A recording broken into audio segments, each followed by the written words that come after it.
Let's talk about cybersecurity compliance. For a lot of businesses, let's be honest, it feels like a chore, right? It's this box you have to check for the auditors. But what if I told you that that little checkbox is actually a clue? A clue that points to your single greatest security asset. Okay, I'm going to start with just one number, 95%. Just let that sink in for a second. In the world of cybersecurity, what could a number that huge possibly represent? And there it is.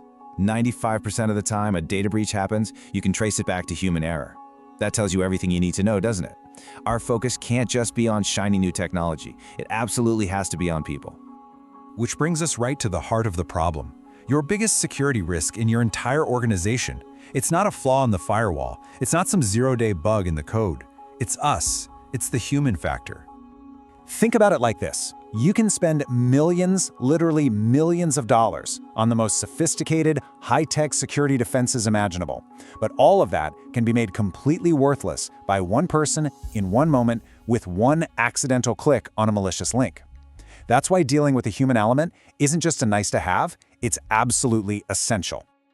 And look, this isn't just a good idea, it's fast becoming a requirement. Businesses everywhere are feeling the pressure to comply with major security frameworks, and two of the real heavyweights you'll hear about all the time are ISO 27001 and SOC 2.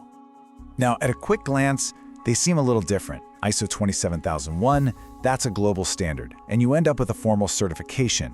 SOC 2 is more of a North American framework, and it results in something called an attestation report. But underneath those differences, they actually share a really critical philosophy. Yeah. Despite their different approaches, both of these massive compliance standards slam their fist on the table and agree on one thing. You absolutely cannot achieve real security unless you address the human element. It is not optional, it is a core requirement. In fact, they're not even subtle about it. The ISO standard spells it out in black and white. It says organizations must make sure every single employee is aware of the security policies and, here's the key part, understands their own personal contribution to keeping things safe. It's written right into the rules. So, let's connect the dots here. If people are the biggest risk, and the big compliance frameworks are demanding that they get trained, well, the solution is kind of staring us right in the face, isn't it? We need to flip the script and turn that risk into our strongest defense. And that solution is cybersecurity awareness training. Now, the most important words on this screen are ongoing program.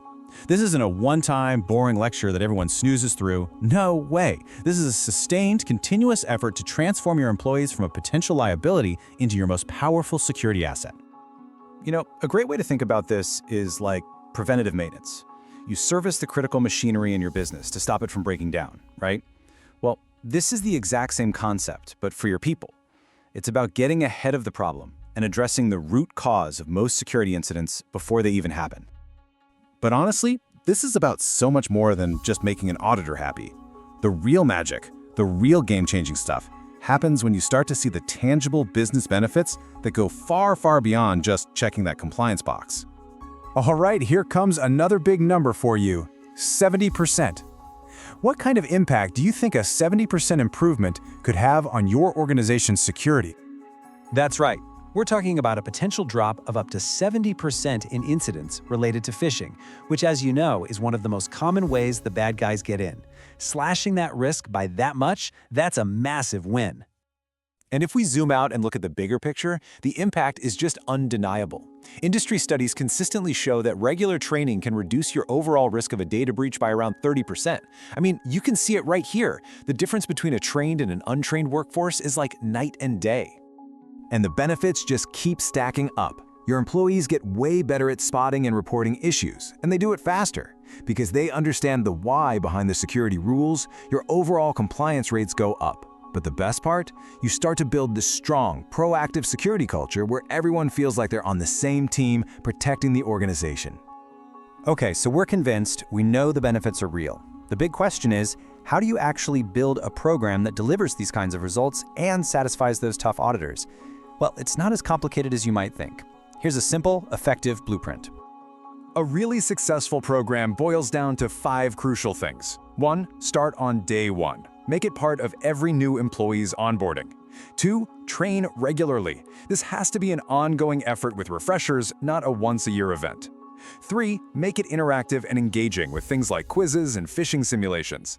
4. You have to encourage reporting, creating a real see something, say something culture, where people feel safe raising their hand. And 5, this is a big one, document everything. You need that proof for the auditors. And I can't stress that documentation part enough. It is non-negotiable. Auditors for ISO 27001 and SOC 2, they don't want to see a dusty certificate from a training you did last year. They want to see proof of a living, breathing program that is continuously improving and adapting to new threats. So, in the end, it all comes down to this one simple question. Is your team your weakest link, or are they your strongest defense? The great news is, with the right approach to compliance and training, that choice is completely in your hands.